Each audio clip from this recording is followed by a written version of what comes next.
Hi guys, welcome to my channel Cooking Diaries. Today I'm going to show you how to make khaman dhokla. Dhoklas are a very popular food item from the state of Gujarat in India. These are usually eaten for breakfast or even as a side dish with any meal, and they can also be eaten as a snack too. These are usually made from rice and urad dal batter that's fermented overnight. But today I'm going to show you a version that's called khaman, which is made from besan, which is chickpea flour.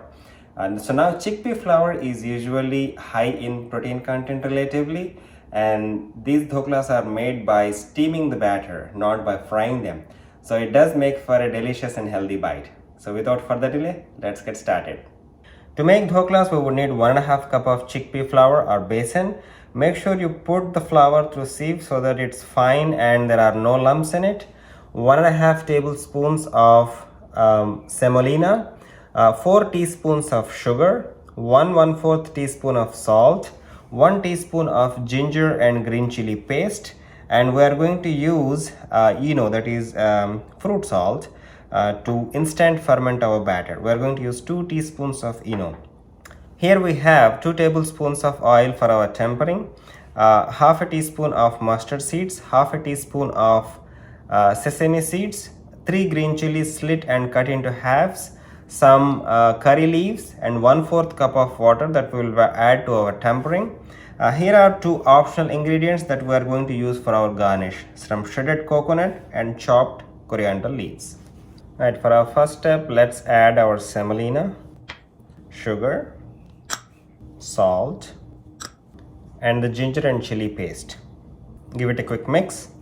Chickpea flour is gluten-free, so if you skip adding semolina, this could be your gluten-free snack item to munch on.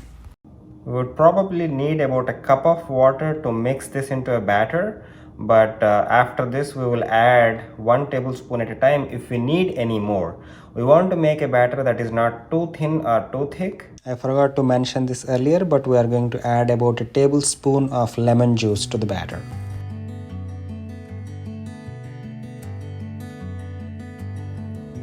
As you can see, this is nice smooth batter that is pouring consistency. It doesn't have any lumps in it.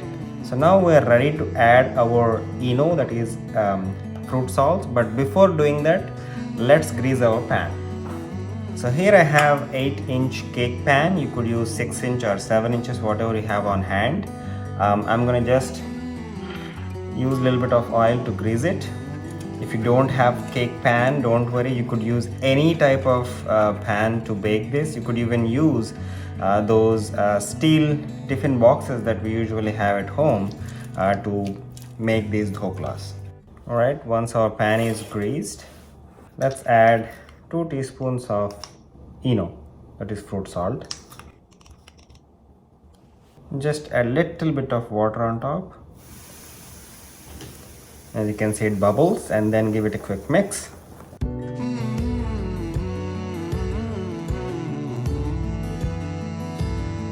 As you can see, our batter doubled in size as soon as we added that fruit salt. Now we are ready to add this or pour this into our cake tin.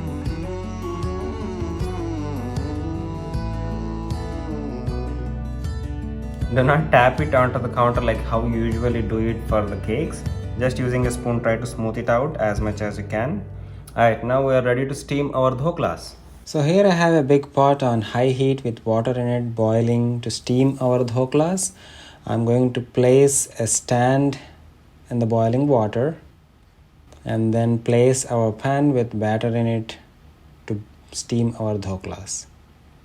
Now we need to let this dhokla steam for about 20 minutes. At the end of 20 minutes, if you put a toothpick inside and if it comes out clean, it's done. If not, we will leave it for another minute or 2 and our dhoklas should be ready. Our dhoklas are steamed perfectly. Now let's move on to the next step of tempering them. Here I have a pan on medium heat. I'm going to add vegetable oil to the pan and add mustard seeds to it. I'm going to allow the mustard seeds to crackle.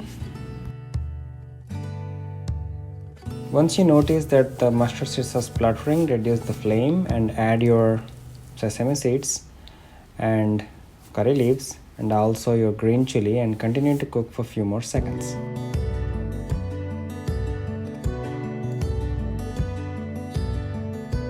add water to tempering and let it come to one boil and turn the heat off. At once the dhokla cools down a little bit, let's try to unmold it from the pan and keep it on the plate. As you can see, our nice and porous dhokla is ready.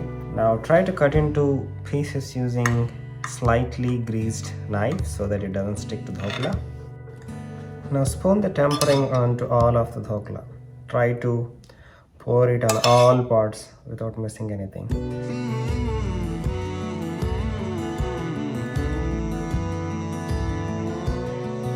Now let the dhokla sit and soak this tempering water for about 5 to 10 minutes.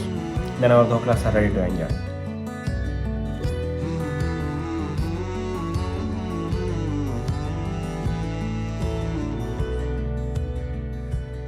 This is optional, but garnish it with some shredded coconut and chopped coriander leaves.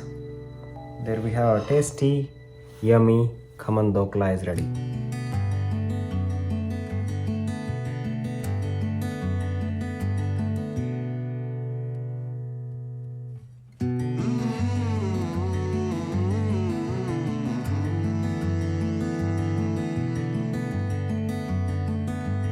Alright, now give it a taste test, guys.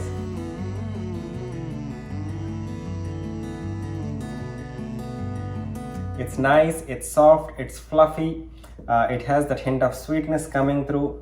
It's just delicious, guys.